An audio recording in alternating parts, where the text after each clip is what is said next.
ಎಲ್ರಿಗೂ ನಮಸ್ಕಾರ. ಮನಸಾರೆ ಕನ್ನಡ ಯೂಟ್ಯೂಬ್ ಚಾನಲ್ಗೆ ಸ್ವಾಗತ. ನಾವಿವತ್ತು ಬೆಂಗಳೂರಿಂದ ಜಮ್ಮುವಿನ ಕಾಟ್ರಾದಲ್ಲಿ ಇರುವಂತಹ ವೈಷ್ಣೋದೇವಿ ದೇವಸ್ಥಾನನ ನೋಡೋದಕ್ಕೆ ಹೋಗ್ತಾ ಇದೀವಿ. ನಾವಿವಾಗ ಬೆಂಗಳೂರಿನ ಕೆಂಪೇಗೌಡ ಏರ್ಪೋರ್ಟ್ ಅಲ್ಲಿ ಇದೀವಿ. ಈಗ ತಾನೇ ನಮ್ಮ ಜರ್ನಿ ಸ್ಟಾರ್ಟ್ ಆಗ್ತಾ ಇದೆ.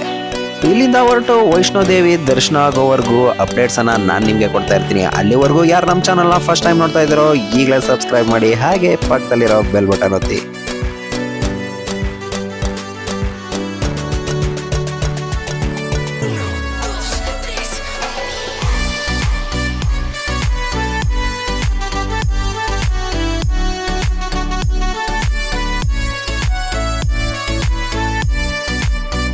ಏರ್ಪೋರ್ಟ್ಗೆ ಬಂದು ಚೆಕ್ ಇನ್ ಆಗಿ ಲಾಂಜಲ್ಲಿ ಊಟ ಮಾಡಿಕೊಂಡು ಹಾಗೆ ನಮ್ಮ ಪ್ರಯಾಣ ಮುಂದಕ್ಕೆ ಸಾಗುತ್ತೆ. ಹೊಟ್ಟೆ ಹಸಿದ್ರಿಂದ ಊಟ ಅಂತೂ ಹೊಟ್ಟೆ ತುಂಬ ಚೆನ್ನಾಗಾಯ್ತು. ಇನ್ನು ಊಟ ಮುಗಿಸ್ಕೊಂಡು ನಂತರ ನಾವು ಮುಂದಕ್ಕೆ ಹೊರಟ್ವಿ.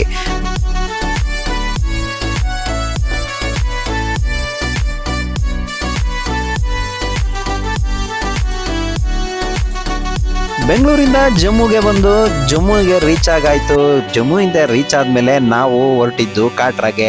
ಬಸ್ ಮೂಲಕ ನಾವು ಕಾಟ್ರಾಗೆ ಬಂದು ತಲುಪಿದ್ವಿ. ಕಾಟ್ರಾಗೆ ಬಂದು ಇಳಿದ ನಂತರ ನಾವು ಅವತ್ತು ಕಾಟ್ರಾದಲ್ಲೇ ಸ್ಟೇ ಆಗಿ ಮಾರನೇ ದಿವಸ ನಾವು ವೈಷ್ಣೋದೇವಿ ದರ್ಶನಕ್ಕೆ ನಾವು ಹೋಗ್ತೀವಿ. ಕಾಟ್ರಾದ ಸ್ಟ್ರೀಟ್ ಇದು. ಇಲ್ಲಿ ನಿಂತ್ಕೊಂಡು ನೀವು ನೋಡ್ತಾ ಇದ್ದೀರಾ, ಅಲ್ಲಿ ದೂರದಲ್ಲಿ ಕಾಣಿಸ್ತಿರುವಂತಹ ಬೆಟ್ಟನೇ ವೈಷ್ಣೋದೇವಿ ದೇವಸ್ಥಾನಕ್ಕೆ ನಾವು ಹೋಗ್ಬೇಕಾಗಿರುವಂತಹ ಪ್ಲೇಸ್ ಅದು. ಅಂತೂ ಇಂತೂ ರೀಚ್ ಆಗಿದ್ದೀವಿ. ನನಗಂತೂ ತುಂಬ ಎಕ್ಸೈಟ್ಮೆಂಟ್ ಇದೆ. ಈಗ ನಾವು ಕಾಟ್ರಾದಲ್ಲಿ ಸ್ಟೇ ಆಗಿ ಬೆಳಿಗ್ಗೆ ಅಷ್ಟೊತ್ತಿಗೆ ಎದ್ದು ವೈಷ್ಣೋದೇವಿ ದರ್ಶನಕ್ಕೆ ಹೊರಡೋಣ. ನಮಸ್ಕಾರ ಸ್ನೇಹಿತರೆ, ಈಗ ಬೆಳಗ್ಗೆ 7 ಗಂಟೆ ಆಗಿದೆ. ನಾವು ಉಳ್ಕೊಂಡಿದ್ದಂಥ ಲಾಡ್ಜಿಂದ ಇವಾಗ ಹೊರಡ್ತಾ ಇದ್ದೀವಿ. ವೈಷ್ಣೋದೇವಿ ಮಂದಿರಕ್ಕೆ ಹೋಗೋದಕ್ಕೆ ಈಗ ಹೊರಡ್ತಾ ಇದ್ದೀವಿ. ನಮ್ಮ ಹಿಂದಿರುಗಡೆ ಕಾಣ್ತಾ ಇರೋ ಬೆಟ್ಟಗಳೇ ವೈಷ್ಣೋದೇವಿಯ ಮಂದಿರ ಇರುವಂಥ ಸ್ಥಳ. ಇಲ್ಲಿಂದ ನಾವು ಬಾಣಗಂಗಾಗೆ ಹೋಗ್ತೀವಿ. 2 ಕಿಲೋಮೀಟರ್ ಆಗುತ್ತೆ. ಬಾಣಗಂಗಾದಿಂದ ನಮ್ಮ ಕಾಲ್ನಡಿಗೆ ಪ್ರಯಾಣ ಶುರುವಾಗುತ್ತೆ. ವೈಷ್ಣೋದೇವಿ ದರ್ಶನಕ್ಕೆ ಸಿದ್ಧವಾಗಿ ಹೋಗ್ತಾ ಇದ್ದೀವಿ. ಜೈ ಮಾತಾದಿ. ಜೈ ಮಾತಾಜಿ. ಬೆಳಿಗ್ಗೆ ಎದ್ದು ಫ್ರೆಶ್ ಅಪ್ ಆಗಿ ಇಲ್ಲಿಂದ ನಮ್ಮ ಪ್ರಯಾಣ ಸಾಗಿದ್ದು ಬಾಣಗಂಗಾ ಕಡೆಗೆ. ಬಾಣಗಂಗಾಯಿಂದ ನಮ್ಮ ಕಾಲ್ನಡಿಗೆ ಪಯಣ ಮುಂದುವರಿಯುತ್ತೆ. ಶ್ರೀಮಾತೆ ವೈಷ್ಣೋದೇವಿಯನ್ನ ದರ್ಶನ ಮಾಡೋಕೆ ಬರುವ ಪ್ರತಿಯೊಬ್ಬರೂ ಕೂಡ ID ಕಾರ್ಡ್ ಒಂದನ್ನು ಮಾಡಿಸ್ಬೇಕಾಗತ್ತೆ. ನಮ್ಮ ಬೇಸಿಕ್ ಇನ್ಫಾರ್ಮೇಶನ್ ಮತ್ತು ಫೋನ್ ನಂಬರ್ ಅನ್ನ ಪಡ್ಕೊಂಡು ಅವ್ರು ನಮಗೆ ಒಂದು ID ಕಾರ್ಡ್ ಒಂದನ್ನು ಕೊಡ್ತಾರೆ. ದರ್ಶನ ಮುಗಿದ ನಂತರ ಎಕ್ಸಿಟ್ ಆಗಬೇಕಾದ್ರೆ ಈ ID ಕಾರ್ಡ್ ಅನ್ನ ನಾವು ಮತ್ತೆ ಅವರಿಗೆ ವಾಪಸ್ ಕೊಡಬೇಕಾಗತ್ತೆ. ಈಗ ನಾವು ಬಾಣಗಂಗಾಗೆ ಬಂದು ತಲುಪಿದ್ದೀವಿ. ಇಲ್ಲಿ ಭಕ್ತಾದಿಗಳು ಸ್ನಾನ ಮಾಡಿ ಇಲ್ಲಿಂದ ತಾವು ಪಾದಯಾತ್ರೆಯನ್ನ ಮುಂದುವರಿಸ್ತಾರೆ. ಈ ಬಾಣಗಂಗಾ ಸ್ಥಳದ ಹಿಂದೆ ಒಂದು ಕಥೆಯೇ ಇದೆ. ಬಾಣಗಂಗಾ ಅಂದ್ರೆ ವೈಷ್ಣೋದೇವಿಯು ಇಲ್ಲಿ ನೆಲೆಸಲು ಬಂದಾಗ ತಮ್ಮ ಕೇಶವನ್ನ ತೊಳೆದಿದ್ದರಂತೆ. ಹಾಗೂ ಇನ್ನೊಂದು ಕಥೆಯ ಪ್ರಕಾರ ವೈಷ್ಣೋದೇವಿ ಇಲ್ಲಿ ನೆಲೆಸಲು ಬಂದಾಗ ದೇವಿಯ ಜೊತೆಗೆ ಹನುಮಂತ ಕೂಡ ಬಂದಿದ್ದಂತೆ. ಹಾಗಾಗಿ ಹನುಮಂತನಿಗೆ ಬಂದಂತಹ ಸಂದರ್ಭದಲ್ಲಿ ಹನುಮಂತನಿಗೆ ದಾಹ ಆಗುತ್ತೆ. ಆ ದಾಹವನ್ನ ತೀರಿಸೋದಕ್ಕೋಸ್ಕರ ವೈಷ್ಣೋದೇವಿ ಬಾಣವನ್ನ ಬಿಟ್ಟು ಅಲ್ಲಿ ನೀರು ಬರುವಂತೆ ಮಾಡ್ತಾರೆ. ಹಾಗಾಗಿ ಇದಕ್ಕೆ ಬಾಣಗಂಗಾ ಎಂಬ ಹೆಸರು ಬಂದಿದೆ. ಪಾದಯಾತ್ರೆಯ ಸ್ಟಾರ್ಟಿಂಗ್ ಪಾಯಿಂಟ್ ಇಂದ ಎಂಡ್ವರೆಗೆ ನೀವು ಇಲ್ಲಿ ಸುಮಾರು 13ರಿಂದ 14 ಕಿಲೋಮೀಟರ್ಗಳಷ್ಟು ದೂರ ಆಗುತ್ತೆ. ನಾವು ವೈಷ್ಣೋದೇವಿ ದೇವಸ್ಥಾನವನ್ನ ತಲುಪಬೇಕಾದ್ರೆ 14 ಕಿಲೋಮೀಟರ್ಗಳ ಪಾದಯಾತ್ರೆಯನ್ನ ಮಾಡಬೇಕು. ಕುದುರೆಗಳು ಮತ್ತು ಪಲ್ಲಕ್ಕಿಗಳ ಮುಖಾಂತರವೂ ಕೂಡ ನಾವು ವೈಷ್ಣೋದೇವಿ ದೇವಸ್ಥಾನವನ್ನ ತಲುಪಬಹುದು. ನಮಗೆ ನಡೆಯೋದಕ್ಕೆ ಕಷ್ಟ ಆಗುತ್ತೆ ಅಂತ ಅನ್ನೋದಾದ್ರೆ ನಾವು ಕುದುರೆ ಮುಖಾಂತರ ನಾವು ಹೋಗಿ ತಲುಪಬಹುದಾಗಿದೆ. ಪಾದಯಾತ್ರೆ ಪ್ರಾರಂಭವಾದ ನಂತರ 6 ಕಿಲೋಮೀಟರ್ಗಳ ಪ್ರಯಾಣದ ನಂತರ ನಮಗೆ ಸಿಗೋದು ಅರ್ಧಕುವರಿ ಎಂಬ ಜಾಗ ಸಿಗುತ್ತದೆ.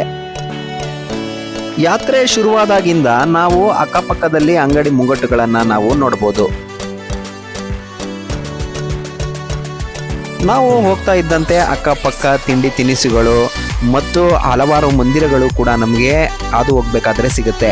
ಆ ಪ್ರತಿಯೊಂದು ಮಂದಿರಗಳಿಗೂ ಕೂಡ ಅದರದೇ ಆದಂತಹ ವಿಶಿಷ್ಟತೆ ಮತ್ತು ಪುರಾಣ ಕಥೆಗಳು ಕೂಡ ಇವೆ.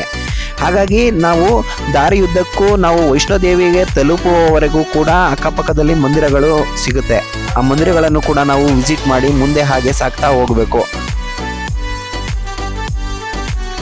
ನಡೆದು ಹೋಗುವಂತಹ ಭಕ್ತಾದಿಗಳಿಗೆ ದಾಹವಾದಾಗ ದಾಹ ತೀರಿಸಲೆಂದು ಕೂಡ ಇಲ್ಲಿ ಅಲ್ಲಲ್ಲಿ ಕುಡಿಯುವ ನೀರಿನ ವ್ಯವಸ್ಥೆಯನ್ನು ಕೂಡ ಮಾಡಲಾಗಿದೆ. ಹಾಗಾಗಿ ನಮಗೆ ಯಾವುದೇ ನೀರಿನ ಸಮಸ್ಯೆ ಕೂಡ ಇರೋದಿಲ್ಲ. ದಾಹ ಆದರೆ ನೀರು ಕುಡ್ಕೊಂಡು ನಾವು ಮುಂದಕ್ಕೆ ಹೋಗ್ಬೋದು. ಸುಮಾರು 3 ಕಿಲೋಮೀಟರ್ಗಳಷ್ಟು ದೂರ ಸಾಗಿದ ನಂತರ ನಮಗೆ ಸಿಗೋದು ಚರಣಪಾದುಕ ಮಂದಿರ. ಈ ಚರಣಪಾದುಕ ಮಂದಿರ ವೈಷ್ಣೋದೇವಿಯ ದರ್ಶನಕ್ಕೆ ಹೋಗುವ ಪ್ರತಿಯೊಬ್ಬರು ಕೂಡ ಇಲ್ಲಿ ಬಂದು ನಮಸ್ಕರಿಸಿ ಮುಂದೆ ಹೋಗ್ತಾರೆ. ಹೋಗುವ ದಾರಿಯಲ್ಲಿ ಸಿಗುವಂತಹ ಈ ದೇವಸ್ಥಾನವು ನೋಡುಗರ ಕಣ್ಮನವನ್ನ ಸೆಳೆಯುತ್ತೆ.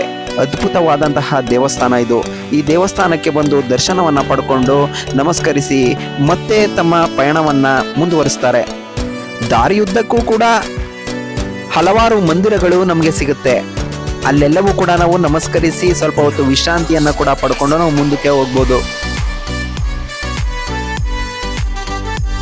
ಈಗ ನೀವು ವೀಕ್ಷಣೆ ಮಾಡ್ತಾ ಇರುವಂತದ್ದು ಚರಣಪಾದುಕ ಮಂದಿರ.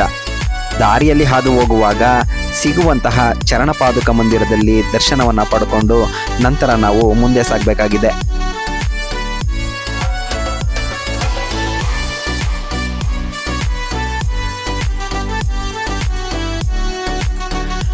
ಇಲ್ಲಿ ಸ್ವಲ್ಪ ಹೊತ್ತು ವಿಶ್ರಾಂತಿಯನ್ನ ಪಡ್ಕೊಂಡು ನಮ್ಮ ಯಾತ್ರೆ ಇಲ್ಲಿಂದ ಮುಂದುವರಿಯುತ್ತೆ.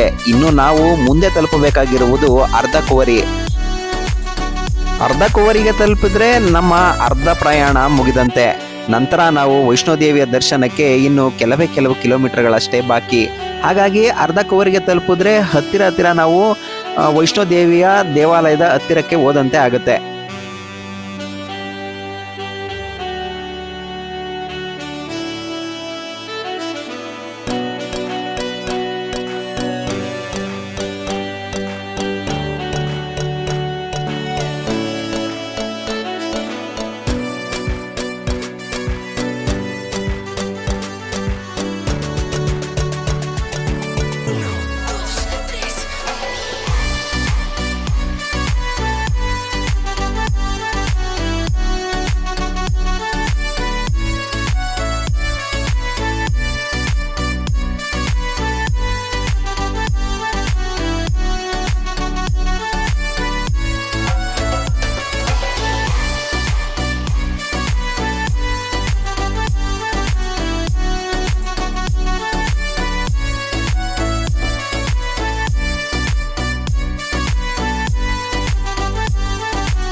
ಬೆಳಗ್ಗೆ ನಾವು ಪಾದಯಾತ್ರೆಯನ್ನ ಪ್ರಾರಂಭಿಸಿದಾಗ ಸಮಯ 8 ಗಂಟೆ ಆಗಿತ್ತು.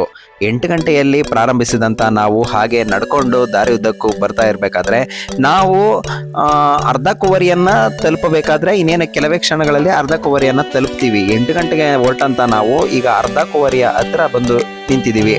ಈಗ ಸಮಯ ಸುಮಾರು 10 ಗಂಟೆ 30 ನಿಮಿಷ ಆಗಿದೆ. ಅರ್ಧಕುವರಿಗೆ ಬಂದು ತಲುಪಾಯಿತು. ಇಲ್ಲಿ ಗರ್ಭಗುಹೆ ಎನ್ನುವಂತಹ ಜಾಗವಿದೆ. ವೈಷ್ಣೋದೇವಿಯು ಈ ಗುಹೆಯಲ್ಲಿ 9 ತಿಂಗಳು ಕಾಲ ಕಳೆದಿದ್ದರು ಅಂತ ಹೇಳಲಾಗುತ್ತೆ. ವೈಷ್ಣೋದೇವಿಯು ಬಾಲ್ಯಾವಸ್ಥೆಯಲ್ಲಿದ್ದಾಗ ಭೈರವನಾಥನಿಂದ ತಪ್ಪಿಸಿಕೊಳ್ಳಲು ಈ ಗುಹೆಯಲ್ಲಿ 9 ತಿಂಗಳು ಇದ್ದು ಮಹಾ ತಪಸ್ಸನ್ನ ಮಾಡ್ತಾರೆ. 9 ತಿಂಗಳ ನಂತರ ಕಾಳಿಮಾತೆಯು ಇನ್ನೊಂದು ಸ್ವರೂಪವಾಗಿ ಬದಲಾಗ್ತಾರೆ. ಇಲ್ಲಿಂದ ಒಂದು ಟನಲ್ ಇದೆ, ಅಲ್ಲಿಂದ ನಾವು ವೈಷ್ಣೋದೇವಿ ಟೆಂಪಲ್ಗೆ ಹೋಗ್ಬೋದು. ಅದಕ್ಕೂ ಮುಂಚೆ ನಾವು ಬಾಬಾ ಭೈರವ ಘಾಟ್ಗೆ ಹೋಗ್ಬೇಕಾಗುತ್ತೆ.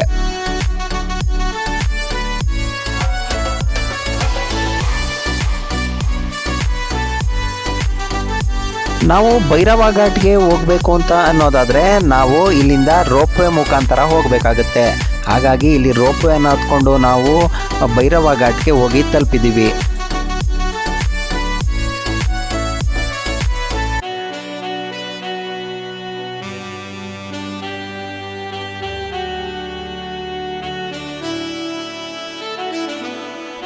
ನೋಡಿ, ಇಲ್ಲಿಂದ ನಿಂತ್ಕೊಂಡು ನೀವು ನೋಡಿದ್ರೆ ನಮಗೆ ಕಾಣಿಸೋದು ವೈಷ್ಣೋದೇವಿಯ ದೇವಸ್ಥಾನ. ಈಗ ನಾವಿಲ್ಲಿ ತೋರಿಸ್ತಾ ಇರೋದು ವೈಷ್ಣೋದೇವಿಯ ದೇವಸ್ಥಾನ ಅಲ್ಲಿ ಕಾಣಿಸ್ತಾ ಇದೆ. ನಾವು ಹೋಗ್ಬೇಕಾಗಿರೋದು ಅದೇ ವೈಷ್ಣೋದೇವಿ ದೇವಸ್ಥಾನಕ್ಕೆ. ನೀವು ನೋಡ್ತಾ ಇದ್ದೀರಾ, ಸುತ್ತಲೂ ಕೂಡ ಬೆಟ್ಟದಿಂದ ಕೂಡಿದ್ದು. ಅಲ್ಲಿ ನಾವು ನೋಡಿದ್ರೆ ವೈಷ್ಣೋದೇವಿ ದೇವಸ್ಥಾನ ಕಾಣಿಸುತ್ತೆ. ನಾವು ಭೈರವ ಘಾಟಿಗೆ ಬಂದು ಇಲ್ಲಿ ಭೈರವನಾಥನ ದರ್ಶನವನ್ನ ಪಡ್ಕೊಂಡು ಮುಂದಕ್ಕೆ ಹೋಗಿ ನಂತರ ನಾವು ವಾಪಸ್ಸು ಅದೇ ಒಂದು ರೋಪ್ವೇ ಮೂಲಕ ನಾವು ವಾಪಸ್ ಬಂದು ನಂತರ ನಾವು ಅಲ್ಲಿಂದ ಹೋಗ್ಬೇಕಾಗಿರೋದು ವೈಷ್ಣೋದೇವಿ ದೇವಸ್ಥಾನಕ್ಕೆ.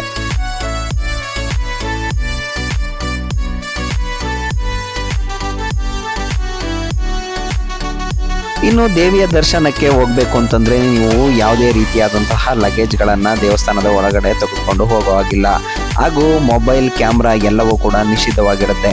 ಹಾಗಾಗಿ ನಾವು ಎಲ್ಲವನ್ನು ಕೂಡ ಹೋಗುವುದಕ್ಕೆ ಮುಂಚೆ ಹೊರಗಡೆ ಒಂದು ಲಾಕರ್ ಕೊಟ್ಟಿರ್ತಾರೆ, ಲಾಕರಲ್ಲಿ ನಾವು ಎಲ್ಲವನ್ನು ಕೂಡ ನಮ್ಮ ವಸ್ತುಗಳನ್ನು ಇಟ್ಟು ನಂತರ ನಾವು ದರ್ಶನಕ್ಕೆ ಹೋಗಬೇಕಾಗುತ್ತೆ.